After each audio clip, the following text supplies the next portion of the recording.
عمر فاروق رضی اللہ عنہ فرمائے چې ما حضور علیہ الصلوۃ والسلام مبارک تو فرمائے چې دا الله پیغمبر یدخل عليك البر والفاجر دا الله پیغمبر تاسو خواته فاجران خلک راځي او تاسو خواته نیکان خلک راځي او د فردي او د حجاب حکم نه دی راغلی دا نیکان خلک خدای رضا دا نیکان خلک دي مفاجران راځي مشرکان او کافران او منافقان راځي تاسو حجره ته تاسو کور ته د فردي او د حجاب حکم نه دی راغلی حضرت فرده شروع شو دا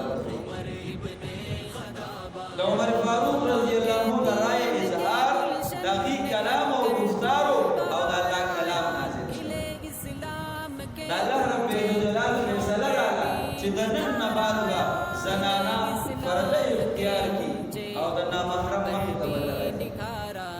دا د خپل چهره پرده به کوي حجاب دا به اختیار کی دا د عمر فاروق رضی الله عنه رائے الله کلام راولېږه او د سورۃ احزاب آیاتونه مبارکه الله نازل کړ د فرض حکم راوښه دا د عمر فاروق رضی الله عنه عمر فاروق رضی الله عنه فرمایي چې ما ته پته ولګېدل چې د حضور علیه السلام مبارک بیا د غیرت د وجه نه خبرې راغلي دي او د الله پیغمبر سره خبرې اړولې دي داغه تذکرې کړي دا خو پکار داسې نه عمر فاروق رضی الله عنه فرمایي وی زرال او د حضور علیه السلام مبارک بیا متوفي چې تاسو خامخا منشي او کوم نکیږي نه لا یبدلن الله رسوله خامخا الله رب جلال خپل پیغمبر له پدې بدل کې نور دی تاسو وخت نشي نور دی بیان به ته حواله شي ولې سمې شي وی چې کله ما دا خبره وکړه دا الله رب جلال کلام د سورۃ التحریم آیاتونه نازل شو عسى ربه ان طلقكن الله رب جلال فیصله نږدې ده کله الله پیغمبر تاسو له طلاق درکې نو الله پاک پیغمبر په بدله کې نور بیان کوي ازواجا خيرا منكن مؤمنات تائبات عابدات سائحات سيبات وابكار هغه د صفات مالکانی وي او د الله کلام راغلی او عمر فاروق رضی الله عنه راغی چې د الله پیغمبر سره دا خبرې وکړي دا خبرې مې اختیار کړې او د الله رب جلال کلام راغلی چې د عمر فاروق رضی الله عنه دا خبر راي ښکار شوی دا نو کوم څه مسله رااله چې دا بیان د الله پیغمبر نه جدا کی الله پیغمبر د خپل ځان نه جدا کی